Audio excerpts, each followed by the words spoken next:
but the donations are a continuous process. The Azimio campaign secretariat is keeping tab. My personal campaign organization, the New Dawn Trust, is also keeping tab of all donations coming to me. And it is the organization that had received the money you asked earlier for BAT. I do not mix campaign money with my own funds because you have to maintain integrity even with donations. We have choppers donated. There is a chopper I personally use, which is a donation from a kind corporate friend. And we have many such donations. And I want to remind Kenyans, my captain, the Honorable Raila Amolo Odinga, has had choppers in his campaign even when he was out of government. Like the 2007, I think they flashed more choppers than the PNU side I was in that could have. He is a man known for his capability to mobilize resources, both human and financial, for campaign. And I'm very lucky to be his running mate. Talk to us, Honorable Gachagua, about corruption and election campaigns financing. A lot of opaqueness there, clearly, even from this engagement, and laws around politicians being accountable and there being an eye inside what's going on have not seen day of light. So what are your thoughts? Is there any nexus there? Well, you know, campaigns, and you really cannot control the nations because people support a certain candidate for a certain reason. And it behoves upon the candidate to receive donations that are well-meaning and donations that are not tied to your win and what you need to do for people after. And that is the basis of our campaign. I personally have many friends who are supporting me. They have not demanded anything for me in return when we form government. They think we have got a good plan. They think that we need to be given an opportunity to run this country and turn it around. They think that the real thing is the economy. They think that they need to help us to move around the country. And they are well-meaning. I wouldn't say the same of my colleague here, because their campaign is being run with the public resources. You are aware that the PS Interior has been meeting chiefs and assistant chiefs who are public servants and give them instructions to work for Azimio. You have seen their meetings being attended by chiefs in uniform. That is misuse of public resources. We have seen funds from Harambee House, from the confidential expenditure being put into this campaign. Many of the town hall meetings they are holding in the Mount Kenya region, all the delegates are given 1,000 shillings to go home. And that is money from public coffers. Do you have evidence of this? Oh yes, we have photographs, we have recordings, we have audios, they are there.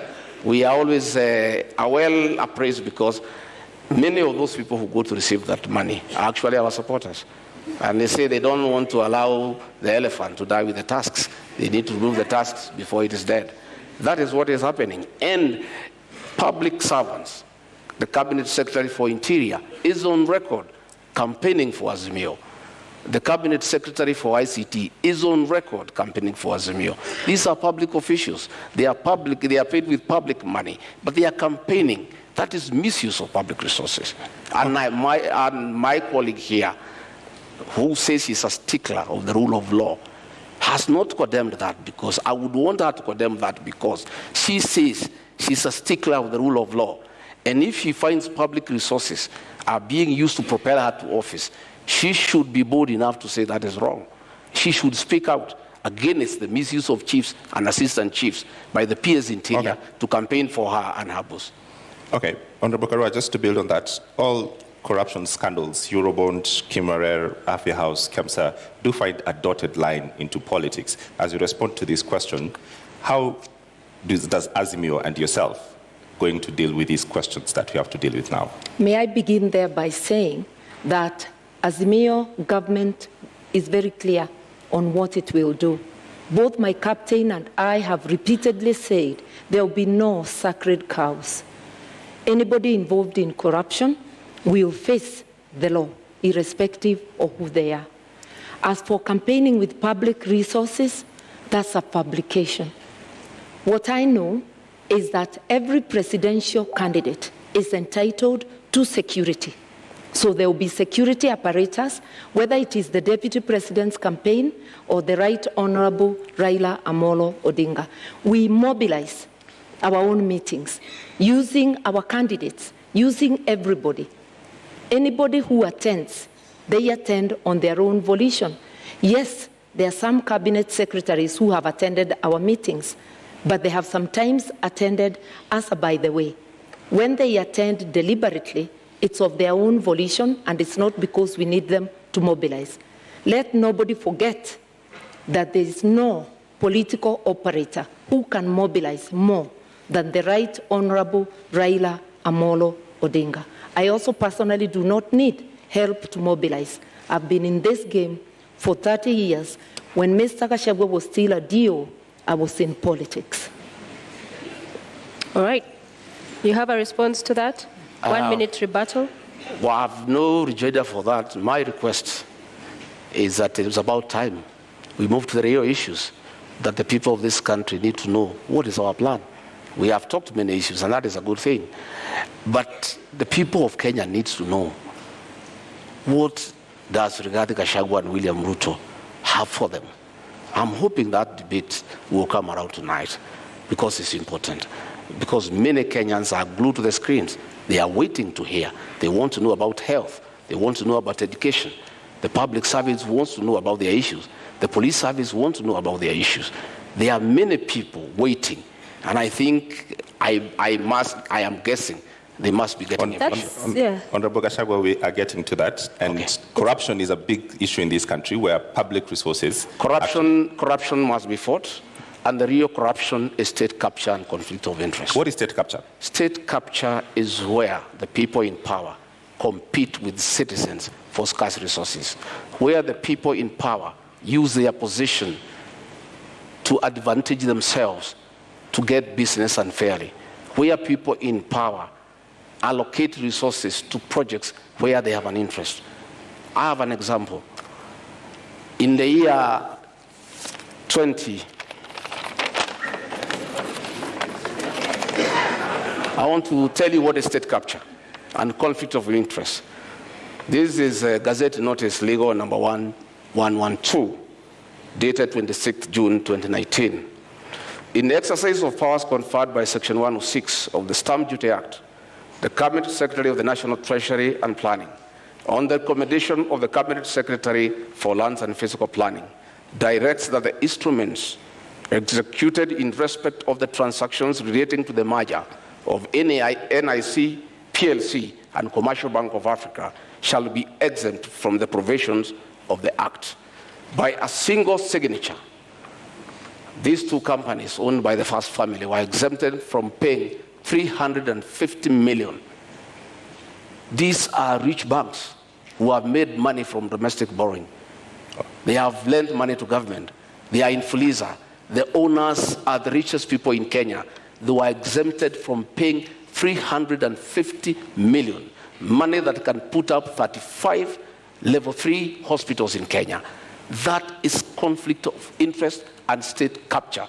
That is chronic corruption. It's worse than the corruption associated with public procurement.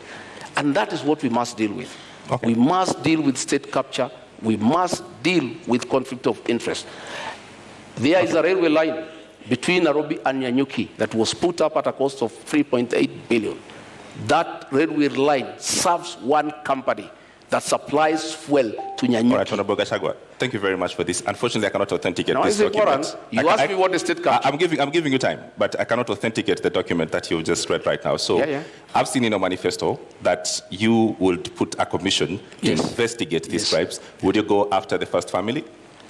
We will not go after anybody. We'll go after all those who are in state capture and conflict of interest. Who are they? But what are you saying? That will come out in the commission. I'm saying there will be a commission because the real corruption that we need to deal with, not what Honorable Mother is talking about, is state capture and conflict of interest, where the people in power have used their offices to usurp public resources to their advantage and to the disadvantage of the rest of Kenyans. You are aware that the milk industry has been monopolized by state capture and conflict of interest, where the owners of that monopoly decide how much to buy from the farmers and how much to sell to the consumers. So, Honorable. And extort the people of Kenya. Clarity for the Kenyans who are watching. Yeah. At the center of government is President Uhuru Kenyatta. Yes. Are you going to go after President Uhuru Kenyatta finishes his term? I have said we are not talking about individuals. We'll deal with state capture and conflict of interest. Anybody who is involved in state capture and conflict of interest will be held to account. The first family, sir. So grab the bull by its horns. Don't perhaps cut around the issue. You are talking about the first family. So in essence, you are saying you will go after them. Isn't that? I am saying this is state capture. I've given you an example. You will feel for yourself what needs to happen. All right. And I am saying that is what we need to deal with. You know, state capture. And that is why the president will say he is lenient. He cannot deal with state capture. He cannot deal with conflicts of interest. Okay. He can't. Thank you very much. Rigathi-Karua, you have 2 minutes. I want to help Mr. Gachagua. State capture is the repurposing of the state to serve individuals rather than public good. And corruption cartels in this country, whoever they are, have strangled the country. I opened by saying Kenya can't breathe. Our health services, their money is taken, the money for agriculture, for fertilizer subsidies, money for building dams such as Kimwerel, Arol, Galana Kularu, which was supposed to help Kenya feed itself. That is what state capture is about, that every penny intended for the public, a majority of it is ending up in people's pockets. This is not about families or individuals. It's cartels, and cartels are organized people, gangs of criminals, because what they are doing is committing crime. And you don't need a commission to punish crime. You just need serious law enforcement. And if you find roadblocks that cases are taking too long, then Parliament can be used to do its work, to consider proposals from the government, to pass laws that fast-track such cases. We all know that election petition cases take 6 months. Why can't corruption cases similarly take such a period? That is the debate that must go to the National Assembly. Mr. Gachagua serves in the National Assembly. I have not heard him talk about corruption except when defending his own position in the case he's involved in. In contrast, I'm out of Parliament. I've been vocal, whether it's KEMSA, whether it's any other corruption. And I've also been vocal in upholding the rule of law and reminded my brother, President Kenyatta, that he cannot serve beyond his term, a position he holds at this moment, that he is going home. So, Honorable Karua, do you agree then that there's state capture in Kenya? And secondly, what do you make of their proposal to form a commission of inquiry into the same in Kenya if elected? That just expresses their reluctance to fight corruption. In fact, Mr. Gashagua's principle is captured on tape in an interview in this country, saying that corruption, he doesn't think corruption can stop a nation from developing. With what money will a nation develop, invest, or even provide services if the corruption cartels are taking 2 billion shillings a day? Which trans household of 6 people, that's 240 shillings, 2 packets of unga at the discounted price of 100. Kenyans need to understand. They're hungry, they're without medical service, without fees for their children, and without free education, because corruption cartels are strangling the nation. That's why we can't breathe. Once we understand that, then we will vote for people with a track record, like Azimio, people with the will to fight corruption, people who are prepared to confront the monster and to apply the law evenly, irrespective of who is mentioned. So do you believe we have state capture in Kenya? There is state capture, yes, by corruption cartels, organized criminal gangs who plunder our resources daily. 2 billion shillings a day, which is authenticated by the Auditor General, translates to 765 billion shillings. The amount of money we need for the social support is just 144 billion. The rest can be used to pay debt, to do other things. We intend to seal all those loopholes so that Kenyans can have advantage of their resources. Honorable Karua, the names of every corruption scandal, Kimwarer, Kamsa, Eurobond, they're all government officials. Yes. How do you deal with that? That is where the state capture is coming. If you look at them, it's not about families, it's about individuals who choose.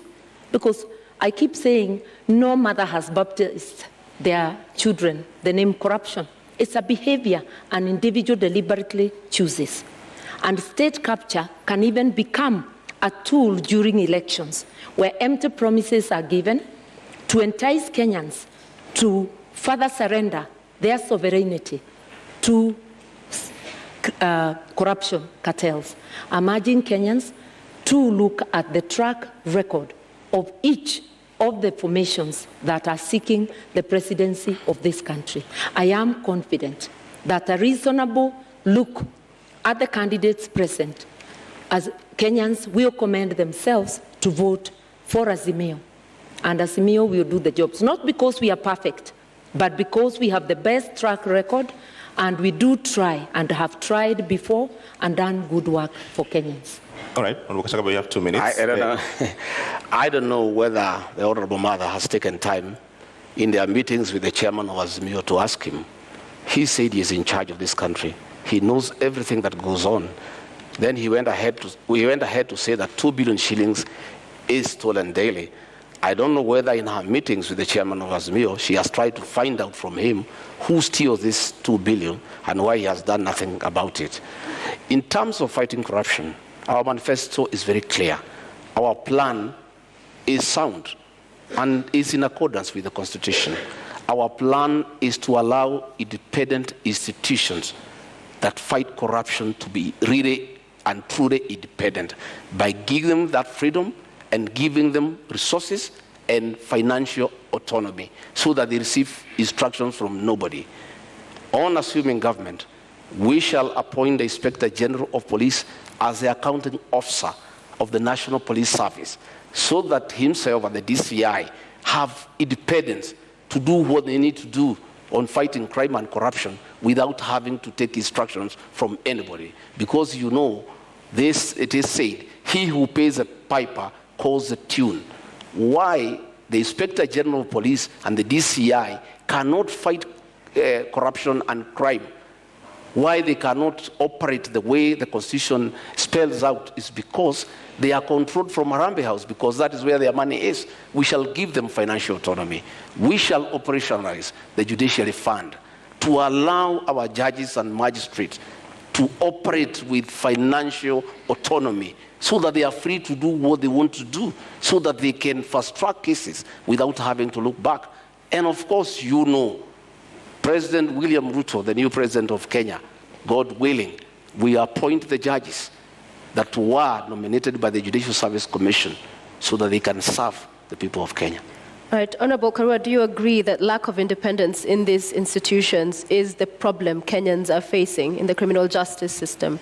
The Constitution gives all these institutions independence.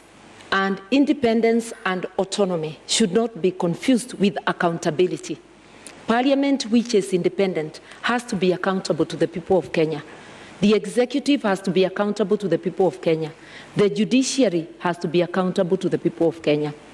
Institutions have decisional independence, that a judge will be independent in making that decision of guilty or not guilty, that the Director of Public Prosecutions will be independent in deciding to charge, to prosecute or not to prosecute. It doesn't mean that they fail to account to the people of Kenya. And that is most of our leaders are failing to do, be accountable to the people of Kenya. You go to office to do your own business, where you will find that quite a number of people who are parliamentarians are trading with the counties, are trading with the government. So who is the watchdog of the people? The law forbids it. Conflict of interest going to get county work from a county government when you are a member of parliament, who is going to be the watchdog? A quick follow-up on that. Issues. Yeah. Because the proposal on the table in Azimio is that if you are elected into office, then you'd also double up as Minister for Justice. Yeah. Wouldn't that go then to entrench that kind of feeling of interference from the executive? Because these are independent institutions, yes, but even if it's facilitating and good workflow, there's the NCAJ that handles all of the issues around that chain of criminal justice. So wouldn't that role, in essence, be seen as interference as well? Not at all. The Minister of Justice doesn't prosecute. This is a coordinating ministry, coordinating the entire justice sector. And we had such a program even during the Kibaki time known as Justice, Law and Order Sector, to give policy direction. Then each institution goes and works on its own. It's not about how that institution will do its work. It's to understand together the difficulties, the roadblocks along the justice sector, so as to make proposals for legislation and for policy to Parliament. Remember that policy and legislation are passed by Parliament.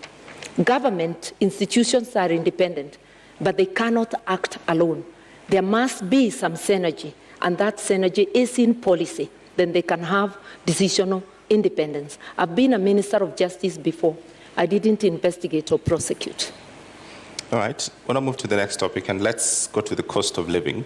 One of the charges against politicians in this country is that they're simply out of touch and you're unable to solve the problems that we face. To give you an opportunity tonight, Honorable Gachagua, to start to make your presentation on cost of living by first telling us what is the cost of milk today? The cost of milk, retail. The farmer sells at 42, at the supermarket, some places 120 per litre, others is 130, depending on where the supermarket is. Kerosene? I don't go to the supermarkets. Okay. What is your presentation tonight on dealing with the cost of living, knowing very well that... I want to say, I'm happy now we are where we need to be. Audience, please maintain silence. And for the record, issues with what we've been talking about throughout, these issues impact on how we fund the projects and all of these other subsidies we'll be talking about. So there's no non-issue tonight. What I'm saying is that I'm happy that we are discussing the high cost of living, the inability of Kenyans to buy food, because a mistake was made maliciously to deny farmers fertilizer subsidy, and as a result, there was low production, and because of the law of demand and supply, you cannot afford a packet of unga. A packet of unga is 250 shillings. Government is running around because of this election now, trying to subsidize for 4 weeks, just after the elections. But they are not telling the people of Kenya how they'll buy food after the elections. This is being done to entice them to vote for Azimio. If government had done the right thing and supplemented farmers with inputs and fertilizer, they would have increased their production. You know, we consume 46 million bags of maize, and we produce about 40 million every year. We normally have a deficit of about 6, which we import. But because of this decision, we are short of almost 15 million bags, and that is what has caused the current crisis. And we have a plan. On our first month in office, we intend to bring down the cost of fertilizer from 6,700 to 2,500. That is DAP. That is the main fertilizer for planting. Okay. And that will enhance our farmers to produce more so that we have food security, and probably we even have some surplus for export. Thank you. Honorable Martha, same question. What is the price of bread today, and what is Azimio plan to reduce the cost of living?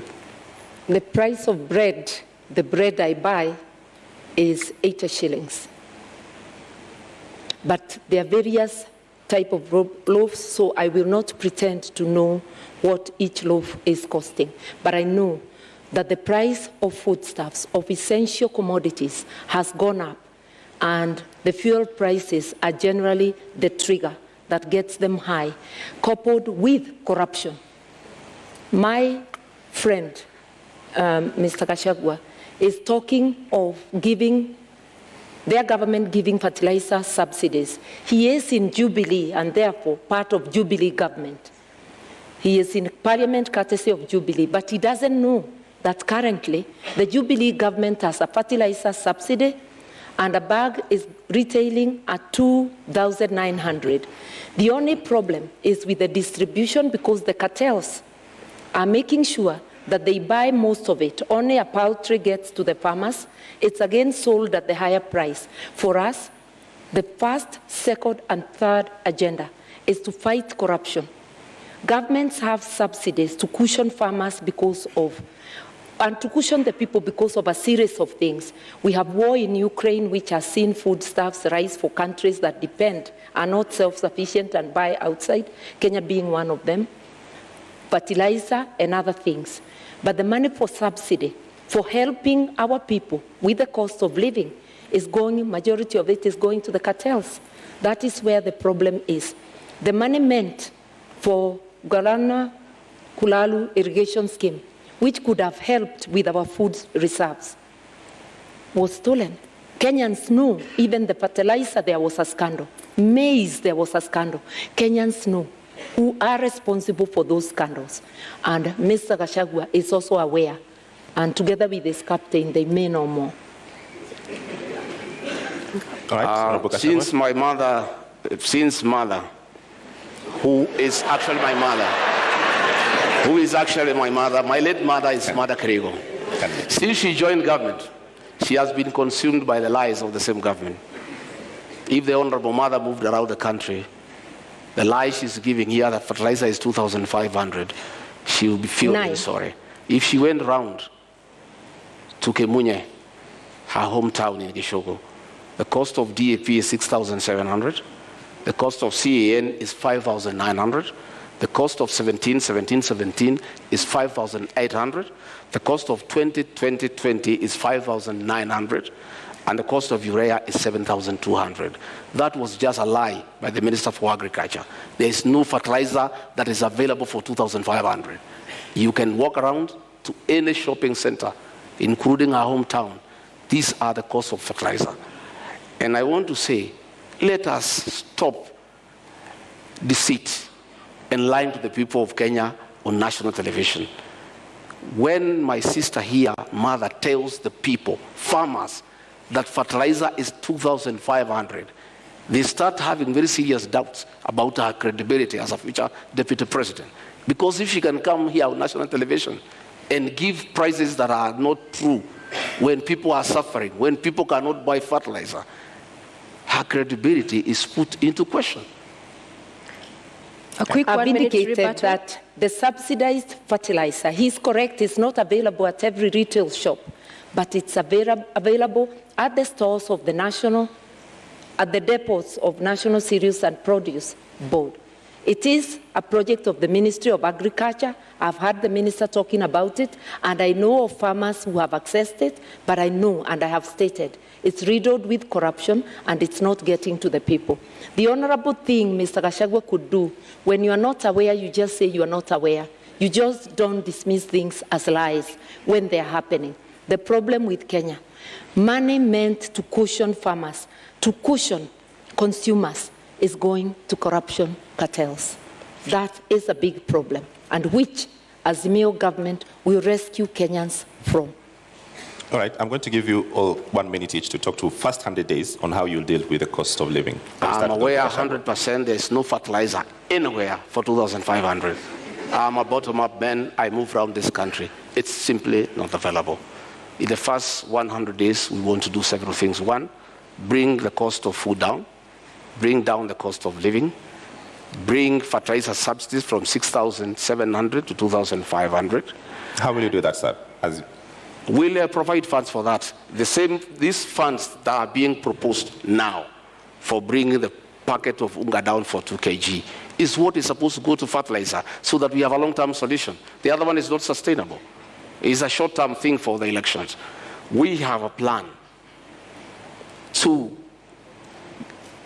focus on primary health care, where community health volunteers are given an allowance to boost their morale and increase their efficiency to deal with preventive medicine as opposed to curative medicine. We have a plan to employ 116,000 teachers within the first 2 years so that we can deal with the shortage of teachers. For that? I will explain to you. I have explained to you that we are stopping wastage in public spending. We have had a lot of projects that are not planned. Okay. We have legacy projects that are of sentimental values to leaders, but have no meaning to the people of Kenya. Thank you, Honorable Gachagua. Yeah. So, your minute. I want to first say that we in Kenya do not have a revenue problem. This year alone, we collected over 2 trillion shillings, the taxman that is. We have a problem of expenditure, non-priority expenditure. That is what we are going to curb. In relation to fertilizer, the subsidies are already in place. It's a question of ensuring they work for the people. It's ensuring that the subsidy for unga continues to the time there will be harvest. The expenditure for operation and maintenance, O&M, is over 600 billion, while salaries are at about 550. You can see operation and maintenance overshooting salaries. We will prioritize what needs to be prioritized to help Kenyans move forward. And for all the things we have said we'll do in 100 days, I have acquainted myself with the budget. The budget lines are sufficient with optimal use. Mr. Gachagua serves in the parliament that passed the budget. He doesn't seem aware that the money is in the budget, including for Babacare. All right, as we bring this to a close, fuel. The subsidy there expires next month, the same as the one we've seen on unga. We'll give you a minute each because Kenya Kwanza, you are proposing to set up a legal framework to ring-fence the fuel stabilization fund. IMF, World Bank says stabilization funds are inefficient and regressive. Azimio, on the other hand, you're talking about reviewing the taxes and levies on petroleum products. So different positions here. So 100 days, you come into office and there's all of this mess going on and the cost of living continues to be up. In 1 minute, what is unique about this legal framework that you will do with the stabilization fund that hasn't happened so far? We have money available in the budget. We have money that has been put for projects that are not a priority, and that is the money that you need to inject quickly before you can even look at the legal frameworks on assuming government. And that is possible because you look at the Ministry of Agriculture. We have some 50 billion there. That 50 billion will be available to deal with the issues of fertilizer. It will be available to deal with the issue of animal feeds that are beyond the reach of many farmers, so that we can have a quick win. Fuel Stabilization Fund, in your manifesto, how will you fund it? The kitty is currently depleted, so you're not coming to find money. How will you fund it? We have said that we are going to expand our tax base. Once we put the Hustlers Fund of 50 billion and we give to the people down there at the down of the pyramid, we enlarge the people who are paying tax and will have more revenue. And this is the money that will be available to the people of Kenya. Number two, we are talking about the issue of domestic borrowing. We are paying 600 million every year as interest from domestic borrowing. Once we stop that domestic borrowing, this money that is going for interest every month will be available for this one. I'm glad he adopts my position that there's money in the budget, but that's as far as we go together. We part on how to do it. We will ensure that there is fiscal discipline so that non-priority spending is dropped and we go to priority spending. And I've given example of operation and maintenance, which is at 600 billion, while salaries are less than that. That is totally unacceptable. We will also fight corruption because money for fuel subsidies, there are a lot of cartels in the energy sector. We understand this. We will target those places and press the areas we need to press to immediately stop the leakage. Within 100 days, we will be able to do this and much more. We have actually been looking on what we need to do on day one, because Kenyans are not going to be patient They are already suffering. They cannot wait for commissions to be formed. They need actions. Right. Azimio is ready to go. Ladies, gentlemen, our 90 minutes debate is up. It's time for our closing statements. And we begin with you, Honorable Rigathi. You have your 2 minutes starting now. Thank you very much. I want to ask the people of Kenya to give us a chance to sort them out and put money in their pocket. We want to ask the people of Kenya to give us a chance to empower the small business people by giving them affordable credit to be able to expand their businesses. I want to ask all those people with pending bills to know that in the first 90 days, we shall float a bond for 500 billion to pay all the pending bills so that their homes are not auctioned. And by action, that 500 billion, by injecting into the economy, it will spice up the economy. I want to tell the people of Kenya, by giving us a chance, we shall look at the terms of service for the public service and the police who are suffering and who need to work when they are comfortable. I want to tell the people of Kenya to give us a chance to bring reforms to the NHIF program so that every Kenyan has an NHIF card so that when you go to hospital, you are able to be treated and go home free. I want to ask the people to know, the people of Kenya, that William Ruto and I have a plan for them. I want them to give us an opportunity to work around this economy, to spearhead the third liberation, that is to bring economic changes so that we can create wealth. We can make the people of Kenya wealthy. We can give every Kenyan an opportunity to make a living. We can give every Kenyan an opportunity to make and live a good life. We want to ask them that on the 9th of August to come and vote for change, a change to bring about economic development, a change to restore their dignity and to improve their quality of life. Thank you very much and good evening. Thank you. Honorable Karua, your 2 minutes start now. I want to remind Kenyans, this election is about trust. It's about looking to see which of the teams you can trust. We offer our track record because even when you employ a driver, you ask them for the driving license and you want to know about their record in driving. We are asking you to critically examine the teams, and if you do so dispassionately, you will come to a conclusion. I know that Azimio is the team. We will not form commissions to fight corruption. We'll go directly for the jugular of corruption cartels, apply the law across the board, and while we agree that there is need to review salaries in view of the cost of living, it's very easy to promise heaven. Without fighting corruption, without physical discipline, non-priority spending being cut out, that is not possible.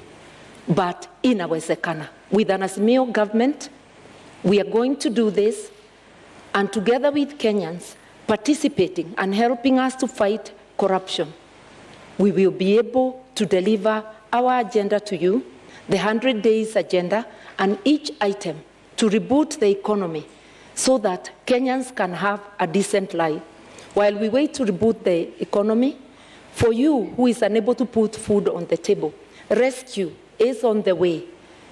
Within 3 weeks, you put an Azimio government in place, we are going to be able to send to the 2 million families that do not have any means of survival a 6,000 shilling package, which also will act as a stimulus to the economy because it gives purchasing power to 2 million families, which is like 8 million people within the country.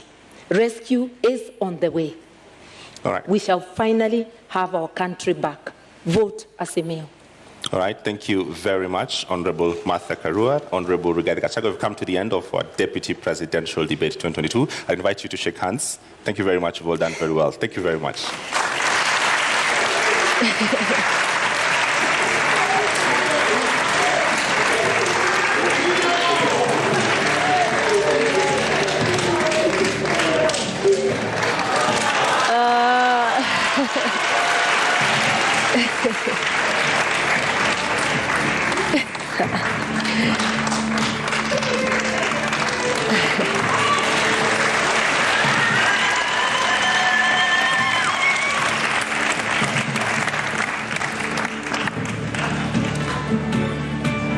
Ladies and gentlemen in the audience and our viewers following this at home, we have come to the end of our debate this evening, and our appreciation to Honorable Martha-Karua of the Azimio la Umoja One Kenya Party Coalition, as well as Rigathi-Karua of the United Democratic Alliance, UDA, for honoring voters with the duty of agreeing to attend this public televised debate. We thank you. And we thank you for watching. The final of our joint national debates will come to you on Tuesday next week, when Wahiga Maure, Raila Odinga, William Ruto, and George Wajackoyah take this very stage in the presidential candidates debate. My name is James Maro of NTV. And I'm Sophia Wanuna of KTN News. Good night.